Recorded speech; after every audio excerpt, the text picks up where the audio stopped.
നമസ്കാരം, ഇത് one India Malayalam.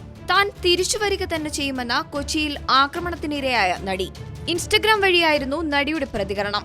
ജീവിതം പലതവണ എന്നെ തളർത്തിയിട്ടുണ്ട്. ദുഃഖങ്ങളും പരാജയങ്ങളും അനുഭവിച്ചറിഞ്ഞു. എല്ലാ തവണയും ഞാൻ ഉയർത്തെഴുന്നേറ്റിട്ടുണ്ട്. ഞാൻ മടങ്ങി വരിക തന്നെ ചെയ്യും. പിന്തുണച്ചവർക്കും സ്നേഹിച്ചവർക്കും കൂടെ നിന്നവർക്കും നന്ദി. ഇതായിരുന്നു നടിയുടെ ഇൻസ്റ്റഗ്രാമിലെ പോസ്റ്റ്. സംഭവത്തിന് ശേഷം കൊച്ചിയിൽ ചിത്രീകരണം നടക്കുന്ന സിനിമയുടെ സൈറ്റിൽ വെച്ച് മാധ്യമങ്ങളെ കാണാൻ നടി തീരുമാനിച്ചിരുന്നുവെങ്കിലും പോലീസ് നിർദ്ദേശത്തെ തുടർന്ന് തീരുമാനം ഉപേക്ഷിച്ചിരുന്നു.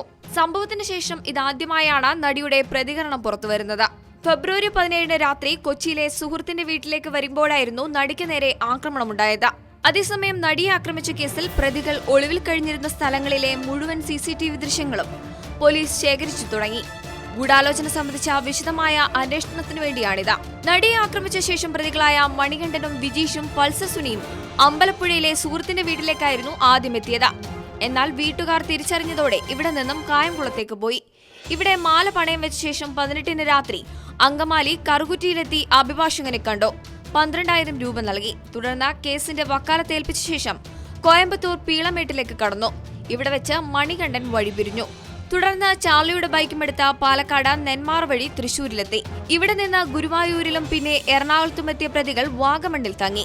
കിടങ്ങുന്നതിന് തലേ ദിവസം കോലഞ്ചേരിയിലെ ഒരു കെട്ടിടത്തിന് മുകളിലാണ് ഇവർ കഴിച്ചുകൂട്ടിയത്. പ്രതികൾ യാത്ര ചെയ്ത ഈ സ്ഥലങ്ങളിലെ CCTV ദൃശ്യങ്ങൾ ശേഖരിക്കുകയാണ് പോലീസിന്റെ ലക്ഷ്യം. ഈ വാർത്തയോട് നിങ്ങൾക്കും പ്രതികരിക്കാവുന്നതാണ് കമന്റിലൂടെ. കൂടുതൽ വാർത്തകൾക്കായി വൺ ഇന്ത്യ മലയാളം സബ്സ്ക്രൈബ് ചെയ്യുക.